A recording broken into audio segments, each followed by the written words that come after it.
जहां लोगों को न्याय मिलने की उम्मीद होती है, वहीं अगर जान का खतरा मंडराने लगे तो सवाल उठना लाजमी है। इंदौर में जिला उपभोक्ता आयोग का सरकारी दफ्तर ऐसी एक जर्जर इमारत में चल रहा है, जिसके बाहर साफ लिखा है अपने जोखिम पर प्रवेश करें। हैरानी की बात तो यह है कि खतरे का बोर्ड लगाने के बाद भी न दफ्तर शिफ्ट हुआ और न ही इमारत की मरम्मत हुई। देखिए रिपोर्ट।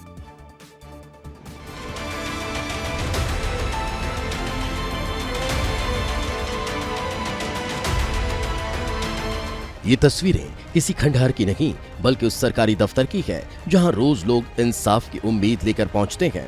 इंदौर के नवलखा कॉम्प्लेक्स में स्थित जिला उपभोक्ता आयोग का भवन जर्जर हो चुका है। दीवारों में दरारें हैं, प्लास्टर और कंक्रीट गिर रहा है, सरिये बाहर आ चुके हैं और हर वक्त हादसे का खतरा बना रहता है। हाल ही में गिरा मलबा आयोग अध्यक्ष की कार पर गिरा था। गनीमत रही कि कोई इसकी चपेट में नहीं आया। इसके बावजूद रोज 100 से 150 लोग जान जोखिम में डालकर यहाँ पहुँच रहे हैं। यह भवन यहाँ पर स्थित है। अगर आप भवन की स्थिति देखेंगे तो बेहद ही ज्यादा जो है भवन जर्जर स्थिति में, हालात बहुत खराब है इस बिल्डिंग के, बहुत ही जर्जर हालत में जो है ये बिल्डिंग अभी है। लोग यहाँ अपने अधिकारों के लिए आते हैं, न्याय मांगने के लिए आते हैं। पहले बिल्डिंग का मलबा भी कुछ ही दिनों पहले जो है यहाँ के आयोग के अध्यक्ष हैं उनकी गाड़ी पर गिरा था और उनका जो कांच है वो क्षतिग्रस्त हो गया था, टूट गया था। आप देखेंगे कैमरे के माध्यम से कि जो अभी भी यहाँ पर कार के जो कांच के टुकड़े हुए हैं जो यहाँ पर पड़े हुए, उनकी कार क्षतिग्रस्त। अगर यहाँ पर कोई व्यक्ति खड़ा होता या कोई वकील यहाँ पर खड़ा होता, जज यहाँ पर खड़ा होता तो उसको नुकसान हो जाता। वहीं भवन में दुकान चलाने वाले कर्मचारी बताते हैं कि यहाँ आए दिन मलबा गिरता है। डर इतना है कि कई लोग रात में इमारत के अंदर सोने की हिम्मत नहीं जुटा पाते और बाहर चादर बिछाकर रात गुजारते हैं। उनका कहना है कि लगता है प्रशासन किसी बड़ी अनहोनी का इंतजार कर रहा है। बिल्डिंग की तो कोई ऐसी हो गई, इसके मांगी सीमेंट में कोई दम नहीं बची और मांगी को यहाँ गिरने का संभावना है, कभी भी गिर सकती है। इसकी मरामत हो जाए कि वो दूसरों बन जाए, ये अपन चाहते हैं। सामने जो दिख रहा है ना, इससे का जीना लगा हुआ है, तो ये भी कभी भी गिर सकता है आने जाने में।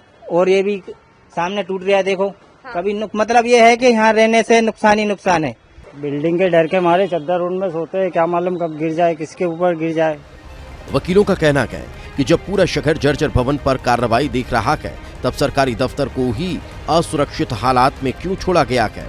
अगर भवन खतरनाक है तो कार्यालय को तुरंत सुरक्षित जगह पर शिफ्ट किया जाए या फिर बिना देर किए मरम्मत कराई जाए।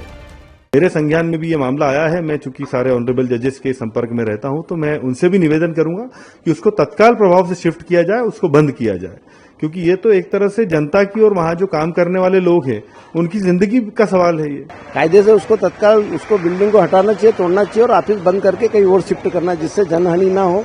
कभी भी किसी दिन बड़ी दुर्घटना हो सकती है। इधर जिला उपभोक्ता आयोग का कहना है कि भवन की जर्जर स्थिति को लेकर कई बार आईडीए और संबंधित अधिकारियों को पत्र लिखे जा चुके हैं, लेकिन अब तक कोई ठोस कार्रवाई नहीं हुई। वहीं आईडीए का दावा है कि मरम्मत की योजना तैयार की जा रही है